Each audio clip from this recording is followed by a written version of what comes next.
मैं हूं अरमान आसिफ और आप देख रहे हैं इकोस विद अरमान। देश में चुनाव का माहौल चल रहा है। लोकसभा चुनाव के पहले चरण की 102 सीटों पर मतदान हो चुका है। पहले चरण में लगभग 63% लोगों ने मतदान किया है, जो 2019 के लोकसभा चुनाव से लगभग 6% कम रहा। और अब दूसरे चरण की बारी आ गई है।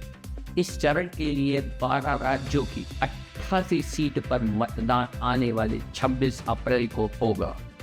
दूसरे चरण में इन राज्यों में मतदान होना है: उत्तर प्रदेश, बिहार, आसाम, छत्तीसगढ़, कर्नाटक, केरल, मध्य प्रदेश, महाराष्ट्र, मणिपुर, राजस्थान, जम्मू कश्मीर। दूसरे चरण के कैंडिडेट के भाग्य का फैसला मतदाता ईवीएम में लॉक करेंगे। इसका नतीजा आने वाले 4 जून को पता चलेगा। जिन सीटों पर दूसरे चरण में मतदान होना है, अगर उनके पिछले लोकसभा चुनाव पर नजर डाले तो एनडीए काफी आगे दिखी थी। वहीं केरल में कांग्रेस का दबदबा रहा था। दूसरे चरण के चुनाव में कई दिग्गज अपना दमखम दिखाने को तैयार हैं। आइए उन सीटों पर नजर डालते हैं। बात केरल की करते हैं, जहां की वायनाड से कांग्रेस पार्टी के पूर्व राष्ट्रीय अध्यक्ष राहुल गांधी चुनाव मैदान में है। उनका मुकाबला एनी राजा और एनडीए के सुरेंद्रन से है। पिछला चुनाव राहुल गांधी ने यहां से बड़ी मार्जिन से जीता था, जबकि उन्हें अमेठी से हार का सामना करना पड़ा था। और वहीं केरल के तिरुवनंतपुरम से कांग्रेस के बड़े चेहरे के रूप में शशि थरूर मैदान में हैं। उनका मुकाबला भाजपा के से राजीव चंद्रशेखर और लेफ्ट के पनियन रविंद्रन से होगा। वहीं लोकसभा अध्यक्ष ओम बिरला के भाग्य का फैसला भी दूसरे चरण के मतदान में होना है। वो राजस्थान के कोटा सीट से चुनाव लड़ रहे हैं। कांग्रेस ने उनके खिलाफ प्रहलाद गुंजल को उतारा है। वहीं राजस्थान की जोधपुर सीट से गजेंद्र सिंह शेखावत, जालौर से कांग्रेस के पूर्व मुख्यमंत्री अशोक गहलोत के पुत्र वैभव गहलोत, भीलवाड़ा से कांग्रेस के सीपी जोशी दूसरे चरण के प्रमुख उम्मीदवारों की सूची में शामिल है। वहीं कर्नाटक के ही बैंगलोर साउथ से भाजपा फायर ब्रांड तेजस्वी सूर्या चुनाव मैदान में है।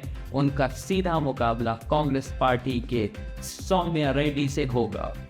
छत्तीसगढ़ की बात करें तो राजनांदगांव से कांग्रेस पार्टी के पूर्व मुख्यमंत्री भूपेश बघेल की प्रतिष्ठा इस बार दांव पर होगी, क्योंकि यहां से भाजपा ने पिछला चुनाव जीते संतोष पांडे को उतारा है और ये भूपेश बघेल को कड़ा मुकाबला भी दे सकते हैं।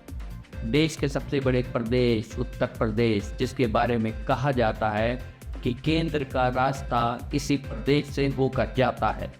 यहाँ पर दूसरे चरण में मथुरा सीट से जीत की हैट्रिक लगाने को हेमा मालिनी मैदान में है। यहाँ पर इस बार इंडिया गठबंधन ने मुकेश धांगड़ और बसपा के सुरेश सिंह मैदान में है। ये त्रिकोणीय मुकाबला इस बार किसको विजय बनाएगा, ये तो आने वाला वक्त ही बताएगा। वहीं हापुड़ की बात करें तो भाजपा ने रामायण सीरियल में भगवान राम का किरदार निभाने वाले अरुण गोविल को उम्मीदवार बनाया है। यहाँ पर इनका मुकाबला इंडिया गठबंधन की सपा प्रत्याशी सुनीता वर्मा से होना है। पहले यहाँ से सपा ने अतुल प्रधान को उम्मीदवार बनाया था, लेकिन बाद में टिकट में बदलाव कर दिया।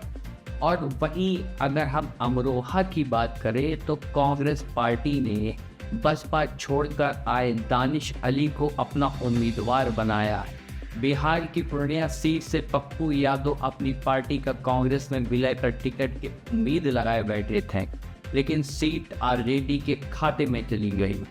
पप्पू यादव को निराशा का सामना करना पड़ा। वहीं पप्पू यादव को तो शायद टिकट मिल भी जाता, लेकिन जेडीयू छोड़कर आई विधायक बीमा भारती को आरजेडी ने अपना उम्मीदवार बना दिया। अब पप्पू यादव निर्दलीय उम्मीदवार के रूप में चुनाव मैदान में है और इस सीट पर सबकी निगाह टिकी हुई है। तो ये कुछ दिग्गज मैदान में हैं। अब देखना इसमें ये है कि इस बार इंडिया गठबंधन का जादू चल पाएगा या फिर से भाजपा अपने जीत की हैट्रिक लगाएगी। अपना बहुमूल्य वोट मत भूलिए, मतदान ज़रूर कीजिए। तमाम अपडेट के साथ जुड़े रहिए।